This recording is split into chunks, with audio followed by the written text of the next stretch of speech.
subsets, orchards.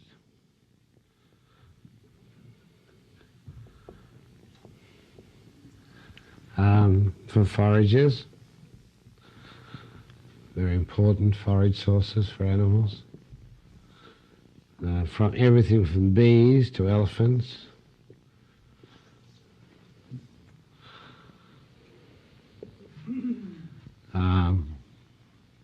For construction, generally, lots of subsets. You have pulp forests. You can have pole forests. You can have, plankwood forest, and you can have a craft forest, subsets, bamboos, weaving timbers.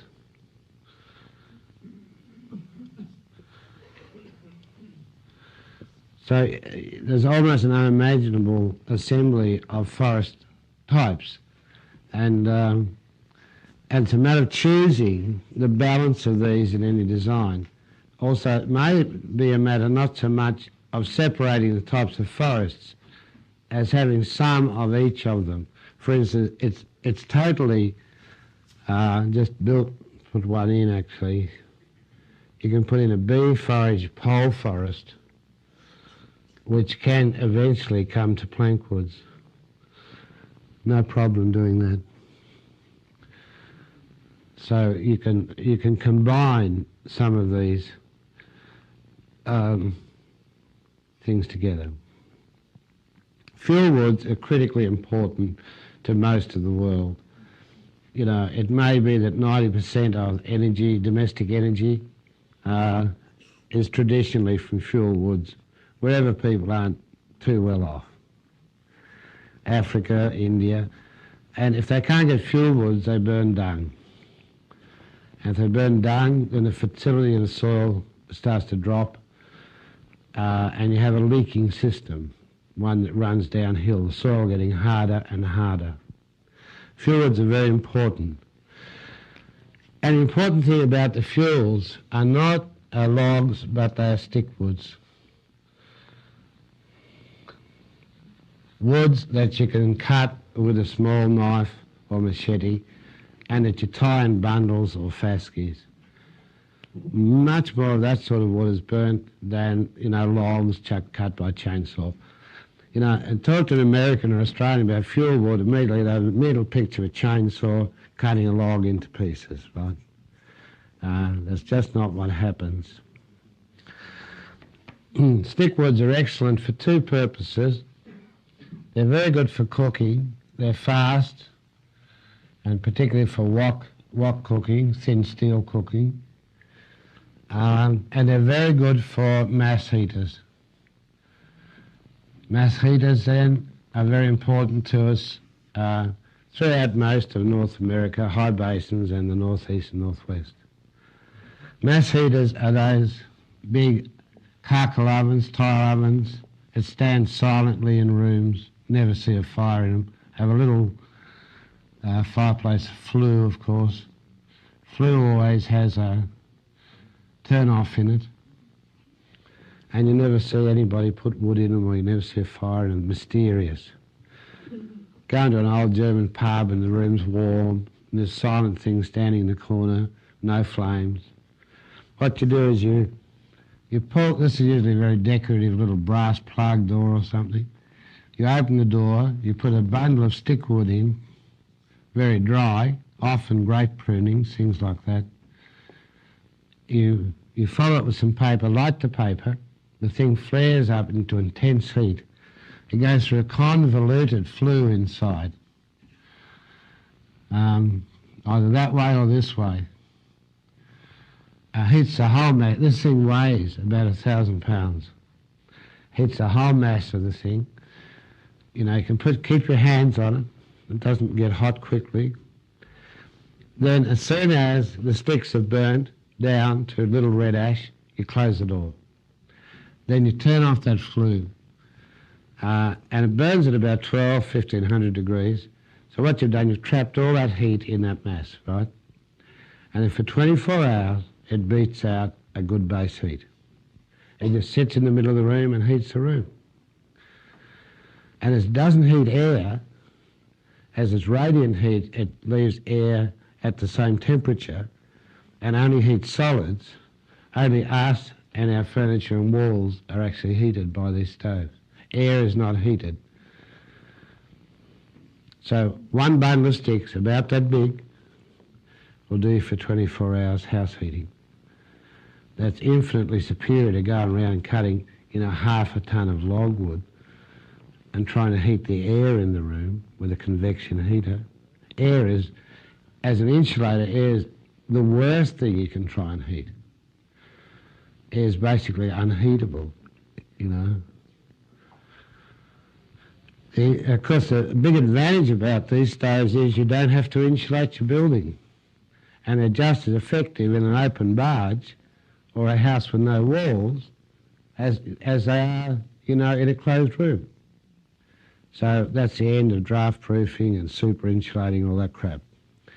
Curiously, you can get marooned here in the United States and don't realise you're the only country in the world that tries to heat by convection.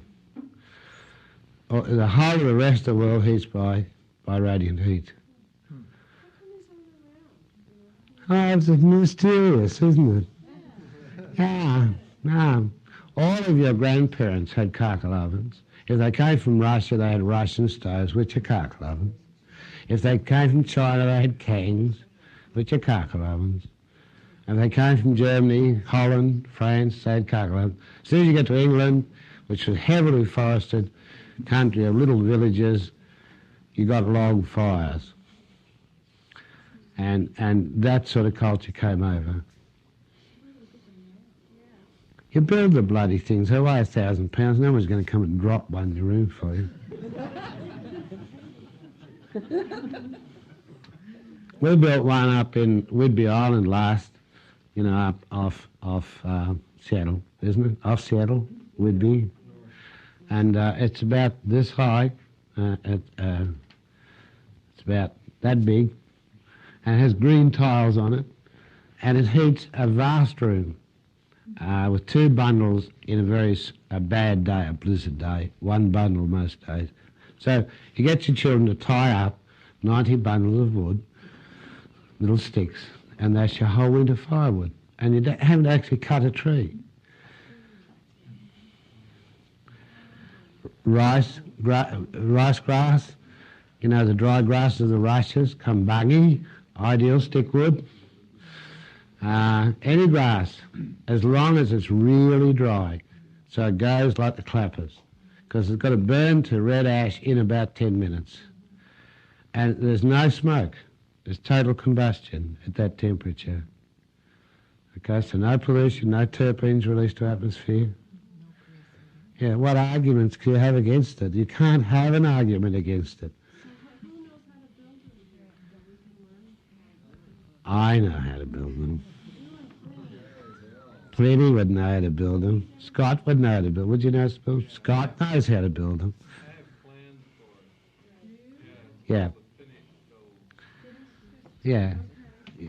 We actually found 2 Russians to build the one on Whidbey. They'd built hundreds of them. So, yeah. Could you, in fact, do something with that form that was something that you could drop in and then fill with either wet sand or water? This? Yeah. See, but the only thing it's good for is heating space. But you can put little hollows in the side, and people do. You can sort of designate your temperatures up here, really. It's about, it comes out there at about 100 Fahrenheit. And it goes in there at 1,500 or 1,800 Fahrenheit. So up here somewhere, you can make a little niche and put your boots in to dry. Put your bread there to rise. Little decorative door on it. You can sit on it, touch it, lean on it. It's harmless to children. You can't burn the kids on it. And it is the world's most efficient method of heating, really it is. You know, the Dutch just put all their scientists to work on the best way for space heating. This is it. There's nothing as good. What I was wondering is whether there was in fact something like a form that one could manufacture. Yes, there is. And then fill, so that you actually did have the product that walked in the door and then you filled it with either water or cement, let it set, and it became that element in the house, but it was easy. Have you got Seats's plans from Holland at all? I don't have his, but the 12 unboxing. Yeah. Boxall's a tiny little place. Seats is fairly well known. But you can put, you know, the 12, 2 A's there, 12, Unbuckton, Craftsman, Crafts, Boxall Holland. He sells plans of one you pour in concrete, high temperature concrete, which you buy. It has a blue label. It'll take these temperatures and you make shelves and just sort of actually clamp the whole thing together. The other thing about tiling it, you build it on a table with a little eccentric motor shaking the table. You use a sewing machine motor, a little eccentric. And you lay your tiles on the table and pour your side slabs on top of them, so you've tiled it when you've poured it. Seats is interesting. He runs this 12 Unbuckton Institute, Stichting Trust, and Stiftung in German, of course, Institute. He sets people up in a garage, just an ordinary sized garage, 2 people, and sets them up with the manufacture of these domestic kachel ovens, tile ovens. And you only need 12 of those over Holland to supply all of Holland. So, 24 people can build the kachel ovens for all the houses of Holland. They last about 1,000 years with no maintenance. You can see them 800 years old in some of the older villages in Europe. Rottweil in Germany has one 800 years ago it was built. So would the mass be like clay or concrete? It's in that case, of course, it was high temperature concrete. It is more usually brick with tiles. Yeah. What is that word you keep using, the cackle oven? Or tile oven. Kachel oven. Often. Kachel oven. So Bill, if you're built Tile oven. Tile oven. So is the conduit like outer pipe? What? Either way. You can build flues up and down, or you can build shelves that stop short of the back, short of the front, so that fire goes womp, womp, womp, womp, womp, womp. You can stand the thing on end, as long as it weighs 800 to 1,000 pounds, and you can make that wall out of it. So your stoke hole's there, your flue comes out there, and this whole wall is backwards and forwards kachel oven, and the wall always stands between your kitchen and your living room. Or you can make that bench out of your kachel oven. Or you can bring the bench out into your living room and run it into your kitchen and use it as your servery. All these are very common. Most kachel ovens you may not see. You can walk into a pub and feel terribly warm and you don't realise the whole wall is one kachel oven. The wall's about that thick, a kachel oven. Might you use it as a passive solar intake as well? I'm not quite sure how we could do that. I mean, what about my idea of building it out of zeolite? Zeolite. Zeolite holds the most heat of any rock. We'll build it out of zeolite, right? And we'll make a little hole into it, deep into the middle of it. And I'll come round every year with my pickup truck and a bloody great solar reflector, bore a hole through your wall, and I'll fire solar heat right through your wall in the middle of your charcoal oven and give you some molten steel in here. And then I'll go, I'll only charge you for the calories I leave behind. Good idea. How is it, It's totally practical. how is If you have a big enough solar reflector, you can slag your car down into basically one crucible. Yeah, good idea. Pick the crucible up, lower it into a charcoal oven and get your whole winter heat out of your car.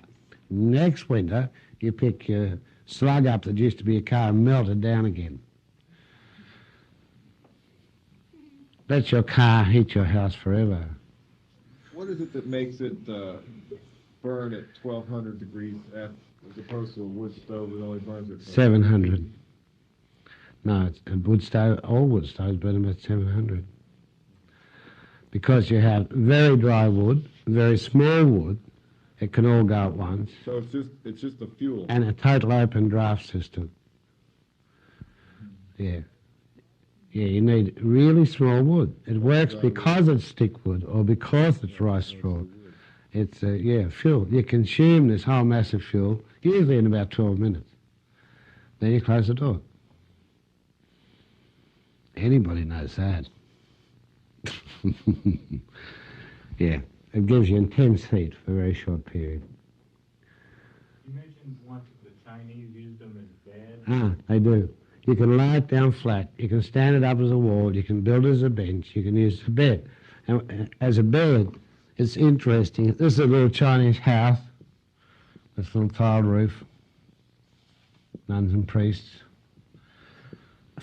Your charcoal oven lies on the floor. It's called a kang.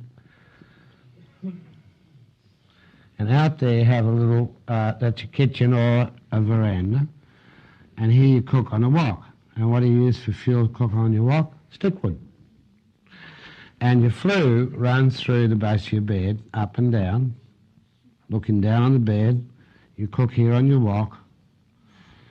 Your flue runs into your bed, up and down, and outside here. Actually, it doesn't. It does something damn interesting. It goes up here and runs across your room and runs outside here. And you punch little holes here at different constant temperatures. And here you catch methylated spirits. And here you catch furfural. And here you catch wood tar. And here you catch creosote. So you have little buckets of creosote and wood tar and methylated spirits hanging across your ceiling as this thing distills out. And then the rest of it goes out to air. Gone. But then you have to have a turn-off valve here, right? So you cut your flue off. You cook, probably for as little as 20 minutes, half an hour, stir fry. That heats your bed up. You have a quilt on here. Everybody sits on there and works too, warm bums. And you have a cosy night on your little, sleeping on your charcoal oven. With a full tummy, you know, stir-fried pork and, you know, grasshoppers? yeah. Pork, grasshoppers and rice. And if you're really rich, stir-fried potatoes, well. To hell with the rice. Too much trouble. Okay, so there's your little bed. And there's your, they distill all the fractions out of the smoke before they let it go. And that only occurs while you're cooking. What do you think of that? That's a pretty good deal. Just buy a big wok, plant yourself. Now, what are other excellent stickwoods? In really cold earth, willow is one of the best. and you traditionally you coppice your willow. It develops a big burl there, and your stick woods come out here. That's about 1 metre, 3 feet high. So you stick your willow in, cut it off at 3 feet high annually, and you get this great big mushroom-like top, very thick with regrowth. Have you seen them at all? Willows are known to have coppiced for 500 years without any diminution in the yield. And in the tropics, there are numerous acacia and legume stickwoods, leucaenas, all sorts of stickwoods which are grown in the fields, so that your normality is you're working in your banana plantation and you have sesbania. Is a marvellous stickwood. A nice thing about sesbania, it reaches full height in about 4 weeks, about 17 feet. 6 weeks. It's only a tropical. Tropics, subtropics. It has a lot of sticks out from the stem. You can just snap the sticks off and snap the leader off, and then gets another lot of sticks. Too valuable to burn. Bamboo waste, bamboo waste.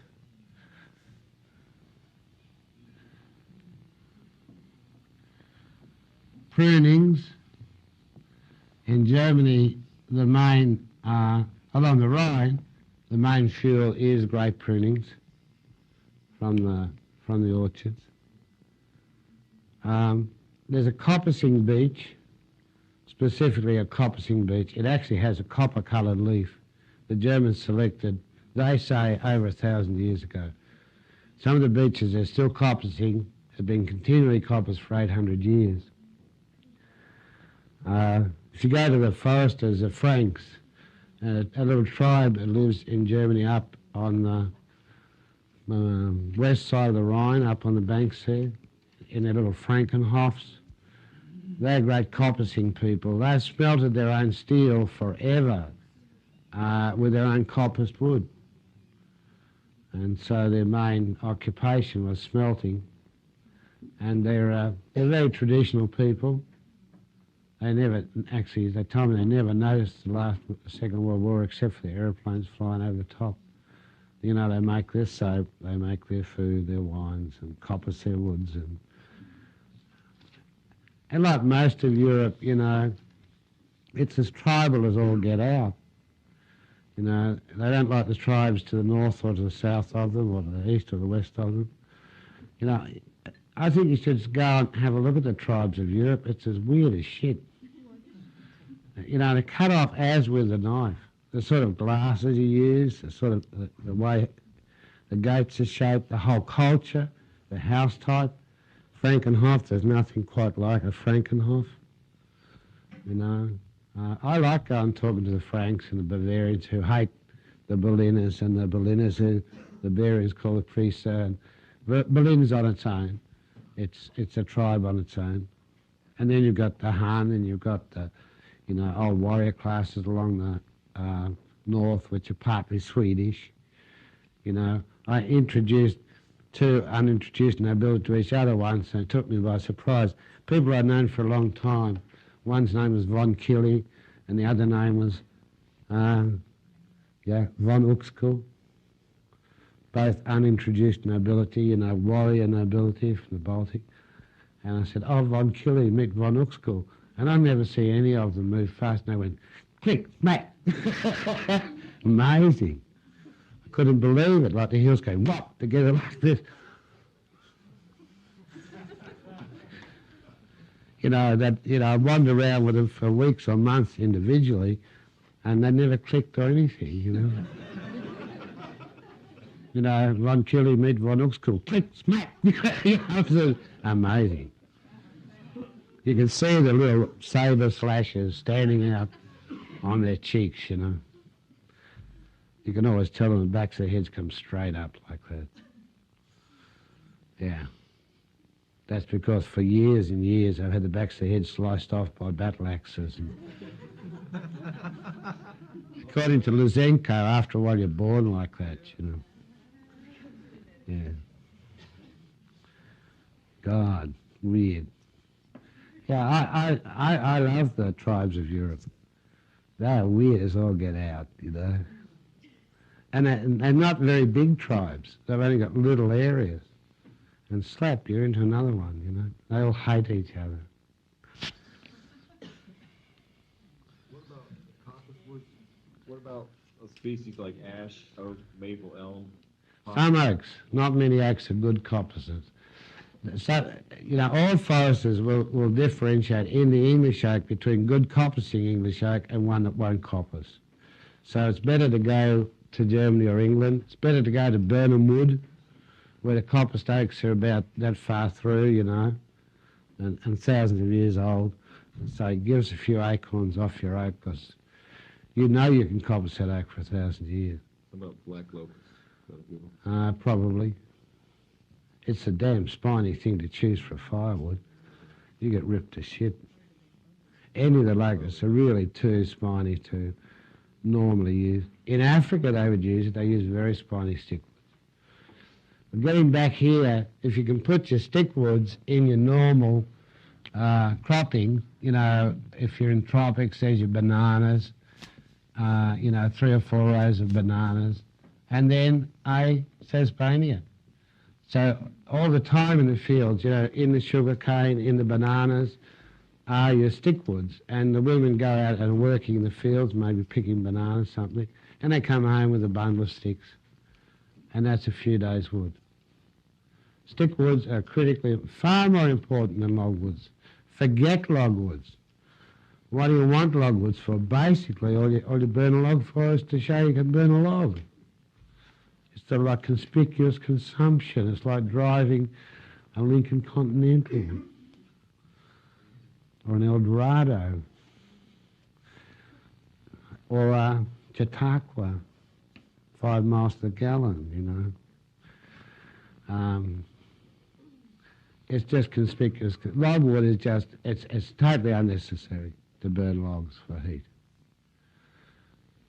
Most of the world can't do that. Just remember, we are only 6% of the whole world's population here. 94% of the world doesn't live like us. It could do if we can find another 35 planets exactly the size of Earth. It could do.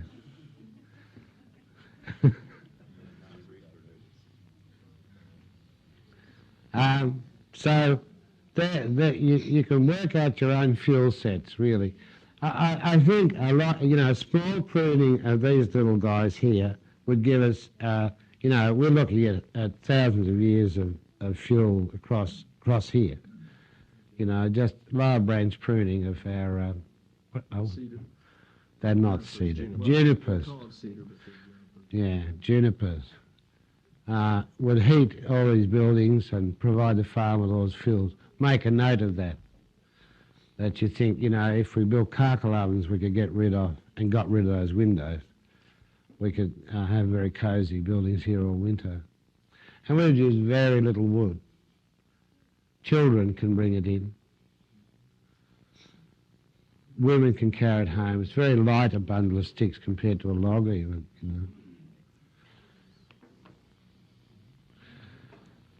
know. Charcoal's a rather wasteful way. You have to get charcoal by destructive distillation, by putting the wood in a closed container and heating it, driving off the steam. It's done inefficiently everywhere. It's done in open fields under inefficient earthing, and, you know, most of the wood actually burns. So charcoal is a very luxurious fuel too.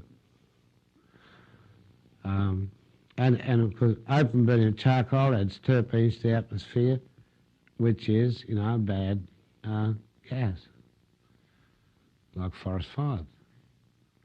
They're bad pollutants. Okay. Orchards, all sorts.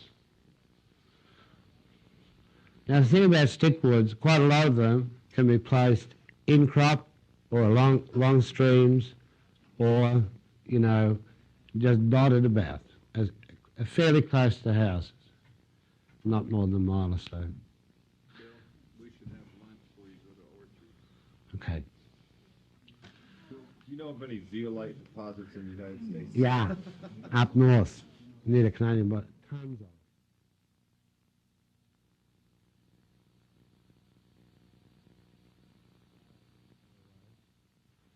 The Caribs, honey locust, mesquite groups. They're very, very valuable range plants. Some of the figs, that is the non-cultivated figs, the large figs, are immensely productive. You're in a climatic range here where you can grow the giant figs like rock splitters and that. And they grow in inland, cold, icy deserts. And you're just unfortunate to be in a continent where they don't occur naturally.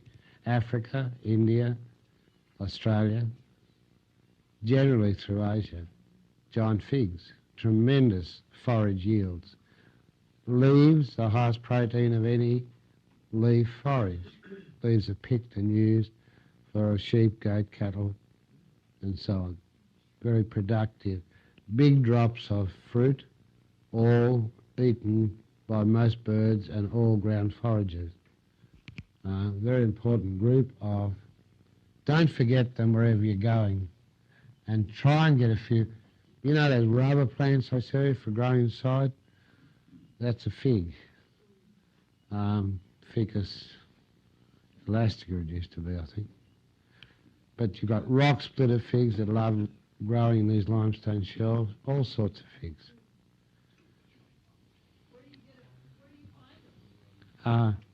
There'd be tons of them in America. Some would be along streets. Many would be in what do you call them? Botanical gardens and plant collections.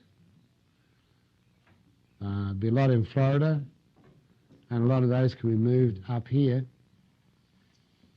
Florida plants figs because it's warm, but a lot of those figs come from icy deserts. There's a lot of them grow in the Kalahari, you know, it's a cold, frosty, winter desert, continental desert. Okay. Leaf forages. And here's again, your coppice for leaf forage. Some of the oaks are heavily coppice for forage, but mainly legumes. There's always, for most climates, there's a legume you can cut off at 3 feet high and feed to livestock. It's a very good forage legume. Prosopis is okay there. If you can get thornless varieties of the honey locust, that's good. There's a thornless variety called inermis, which is in the honey locust. There's lots of coppicing forages. The oaks are very good foragers, coppiced. So, and fruits and nuts. Olives, for instance, are excellent foragers. Pine nuts are excellent foragers for a lot of things, on and on. So it's not difficult to set up, improve, and vastly change the condition of range. Let's go back to the mulberry. Mulberry is in the fig family. It produces vast quantities of fruit like all the fig family, and the leaves are marvellous forage. So, you know, they're all very, very good plants. And you can lift the productivity of range with perennial forage systems.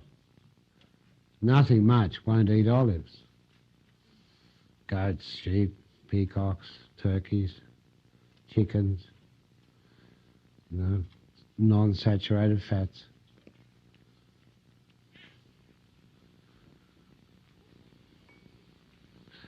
and coppicing plants generally. Construction forests can be very variable. It's possible you can go for high durability pole timbers.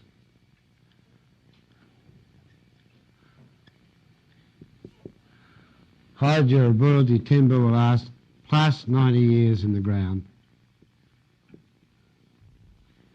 Durable will last up to 70 years. That's a definition of durable as against highly durable. Pole timbers are immensely strong, very good construction. You know, they have double the strength of the same size timber sawn. Round timber is very, very strong. You've got one of the best ones, a honey locust. It's exceedingly high durability. It actually has an unknown durability in ground. It's easy to grow, common, likes the detritus slopes, the lower slopes of the hills. The bigger honey locusts grow closer to the streams. Easy to grow, good forestry, extraordinarily durable. Black locust, not far behind, but not as durable, just durable. Honey locust is very durable. Extraordinarily high value poles, yeah. So go for high durability poles. Some of the conifers are high durability. Some of the swamp trees are high durability. And put out your pole forests, you know, so they resist termite and rot. That's what you're after. And they become, fairly quickly become quite valuable construction timbers. There's a modern sort of form of logging working on young fibrous trees where you simply, mainly pines, where you simply feed them through rollers. They're crushed, re-glued. Nothing's lost, there's no sawdust, no waste. Re-glued into sheets, and they're very tough. And you can lure up big beams of them. So you can go that way too if you like. We use pine, young pine. Crush it, steam press and glue it into beam sizes, whatever you want. It looks like one piece of wood. Doesn't have all those old growth rings in it the same way though. Yeah. It's not a bad idea to follow the very ancient European thing of coppice with standards. So you set out a fairly close planted pole forest, probably not any more than 6 feet apart, and of 3 or 4 species, or more even. I put one out the other day of about 12 species of trees. And then select out the poles you want over the years and leave one well-formed, strong tree to go on to plankwood. So you start some harvesting at 6 years and go on till about 30 or 40 years when you might actually log out and be replanting while you're doing it. You won't have to replant because this sort of coppice with standards usually seeds down very well. You should get quite a lot of natural reseeding out of it. It's called coppice with standards, eh?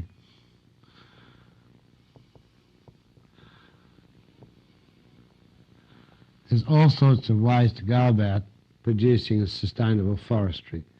In the high, cool areas of mountains, you get a naturally mixed age stand of forest. And if you just carefully harvest, like the ponderosa, you have little ponderosas, bigger ponderosas, and big ponderosas. And if you work out how many trees you have, you can work out how many you can take a year. So you can take that every year forever if you've got good mixed stands. Ponderosa is marvellous to give you those mixed stands. Here I'm not quite sure what the succession is, but round Santa Fe the succession is definitely starts with these, 2 of these. What are these things? Junipers. This one and a much lighter coloured one, which is also here. And then the next succession is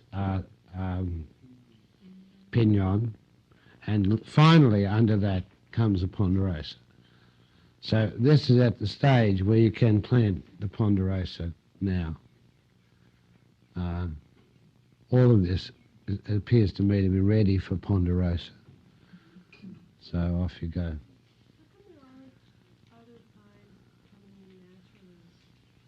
I don't know what. No, there's a vast areas of the United States doesn't have any seed trees left. Ponderosa it's sad to think of it, just down in Santa Fe now. The entire region around Santa Fe was Ponderosa. There's not a bloody tree left. You just occasionally get a glimpse of one in a rocky crevice somewhere. So you just got to go get seeds and start them over again. They took the lot, and then they put.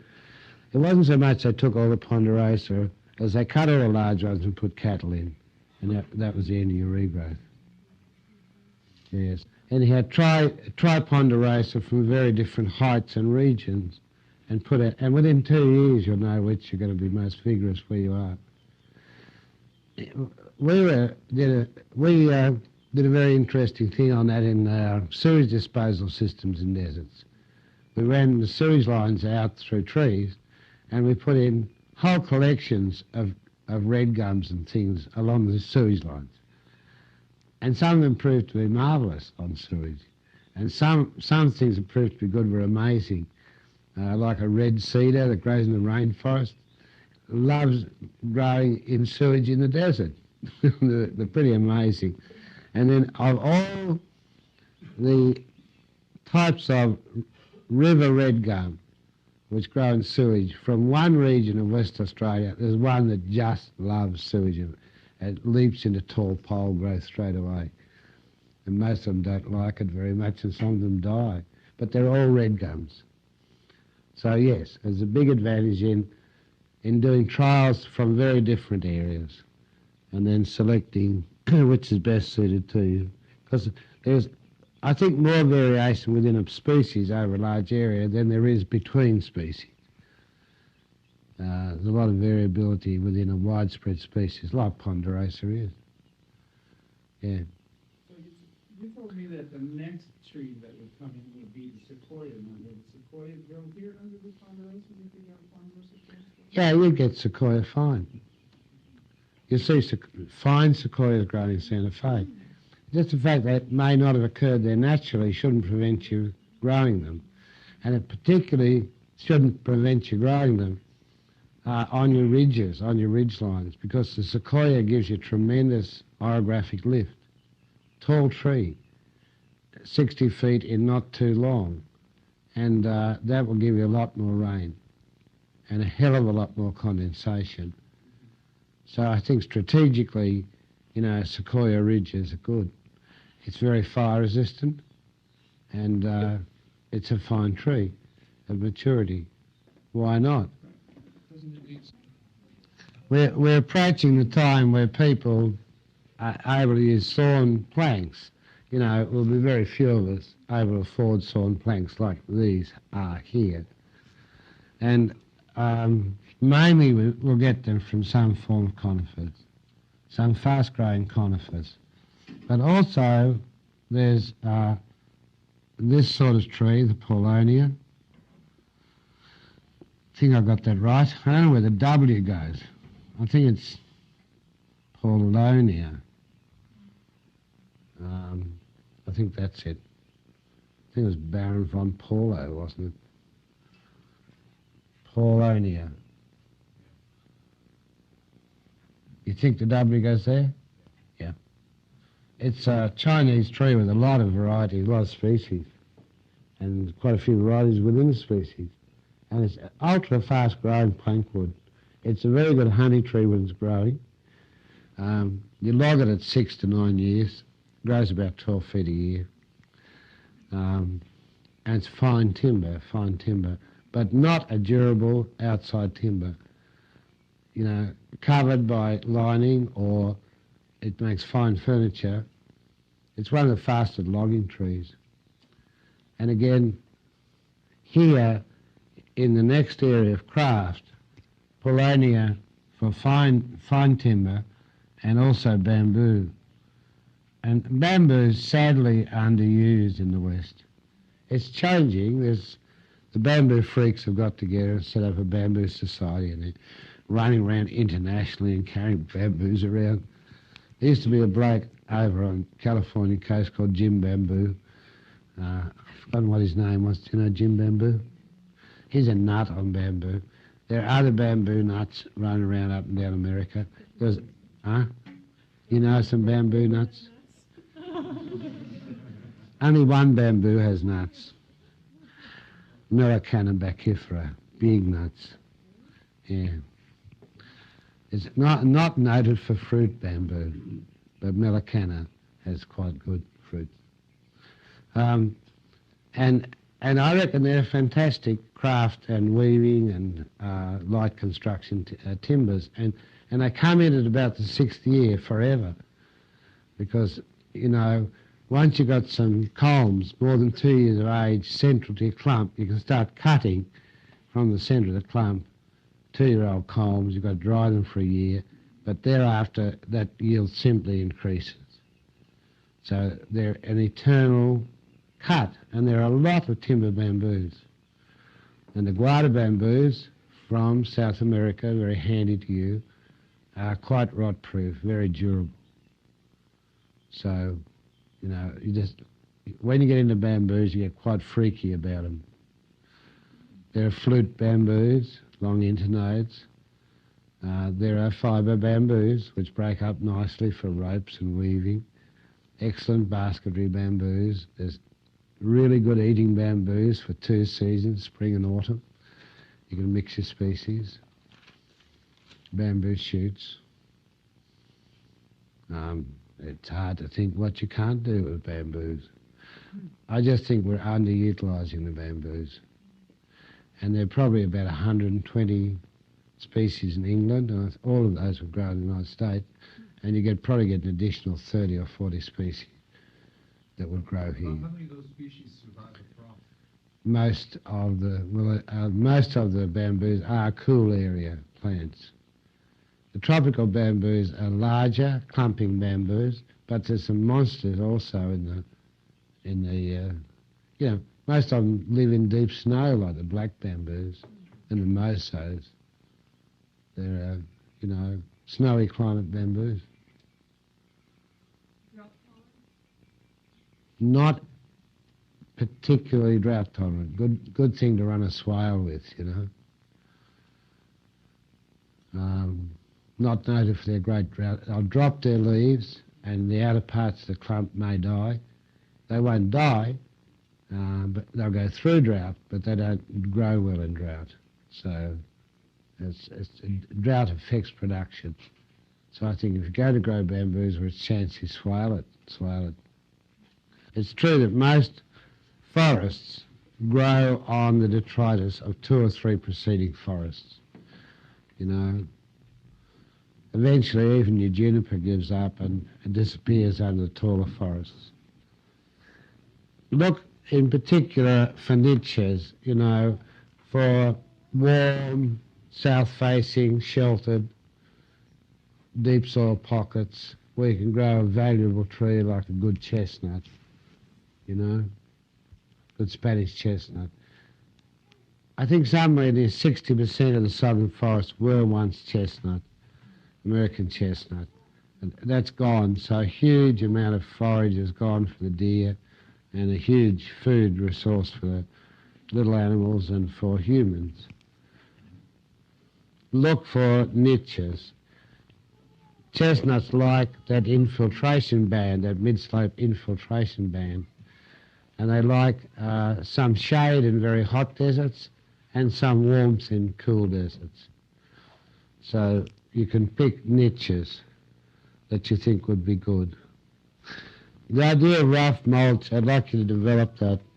You can cut lots of lower limbs off your, Jesus, why do I forget these things now? It's not juniper. And just, you put a little tree in, like a chestnut, buy them from the nursery, get as tall as you can, put him in, mulch it, put some rocks on it, on the mulch, or stabilise him, and then carefully start to pile piles of juniper limbs around it. And when you're planting, in the wild, in niches, you've got to see that deer don't take your small trees. Deer will not tread into these unstable, rough mulch piles. So you don't have to worry. The only thing you may have to worry about is sometimes the smaller animals, the mice, take cover in here and may chew the bark off. And then you've got to paint with bone tar. Yeah, bone tar. A bone tar.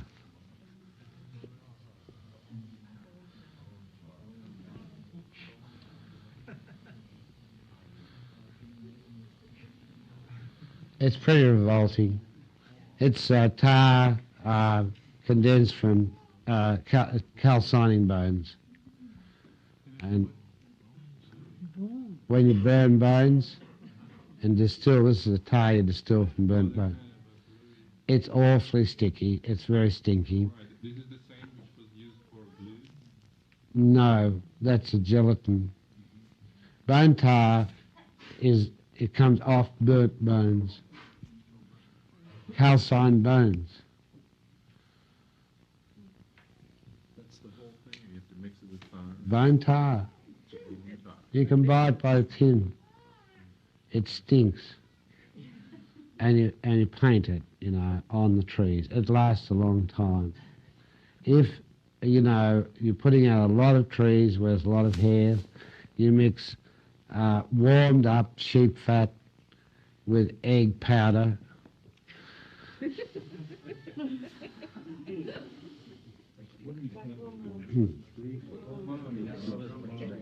Stir egg powder into warm sheep fat and put it on with your hands up and down the trunks. And don't mix up any more than you put on in the day.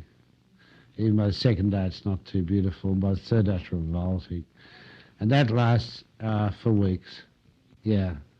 So there, that tree is immune to deer and to hares and mice with a bit of bone tar and a rough mulch. Guerrilla planting consists of going around and finding these niches and then going home and working out, how many trees of how many species you need. I was walking around here today and I found some whiz-bang pecan sites with lots of rough mulch around them. I thought, wow, I'd like to put about 50 good pecans down this stream. And you find a lot of good sites. And this spot mulching to suppress grasses under the young tree and a bit of cardboard, it's cheap enough. It might cost you $1, to put a big sheet of cardboard and straw on top of that, and the benefits are enormous because it retains a moist soil in dry time. So we always spot mulch our trees when we plant them. You wouldn't do it to hardy trees, but you do it to good trees. Yeah, thick newspaper. I don't fold it too much, 3 or 4 sheets. Same way. You put that outside of where you've done the rocks and the rough mulch, or No, it's in here. Totally darkening the ground so we don't get any competition early in the tree. Later on, we may come back and put some ground colours in, mints or something like that. So that's a nicely planted tree. Deer will rigorously avoid piles of loose branches. They never will tread in. And by the time they want to tread in and your branches are rotting down, your tree is here. So we're out of trouble. And then your rough mulch simply sinks down, becomes mulch. Yeah. Now, the other thing here, which I would not have mentioned, but I think I'd better, is that many of the trees we have here make excellent mushroom base. Right. And many of the trees we can plant like the poplars. It gives very fast yields. You know, we can have mushrooms spawn in the logs.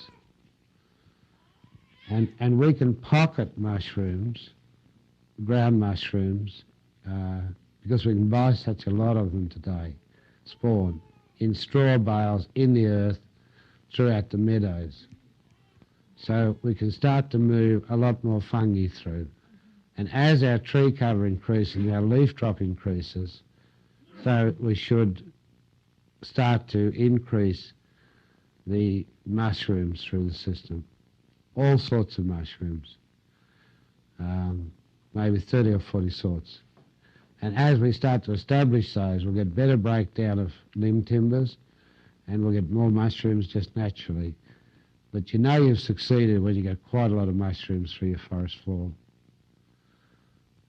because then you've got enough timber falling to give you a good breakdown. So start on your mushrooms any time. You buy your spawn and you can slab a piece of or bore holes in, pop the logs or oak logs, put your spawn in, drive a wooden plug on top and water it well, and off you go. Once it's fruited, you've got, you know, 1 trillion spores drifting through your forests. And the more you put in, the more appear naturally in the forests. Shiitake on the hardwoods, pleurotus on the... And I've seen a few little cup mushrooms, little pizizas. They come up in your mulch from your cardboard and straw, and then start to pocket into your meadows with, you know, manure and straw and spawn. So you start the fairy ring effect going, you know. It's always nice to go back through your woods and you're gathering your wild mushrooms. And as soon as you get 4 or 5 species going, you'll see 2 or 3 more come in naturally. It takes about 5 years to get your forest in a condition where mushrooms are becoming part of your cropping. And they're good value. You've got a lot of mushrooms in the United States, and you've got a lot of mushroom growth, a lot of sources of spawn. There's a book by Paul Stamets on growing mushrooms, sort of a Bible. He's a freak.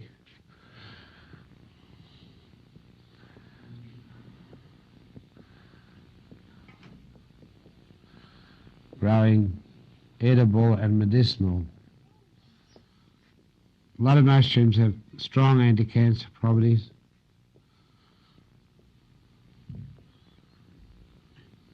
Mushrooms. I don't know. Oh, I think it's sort of self-published. A sort of fungus press or something, you know.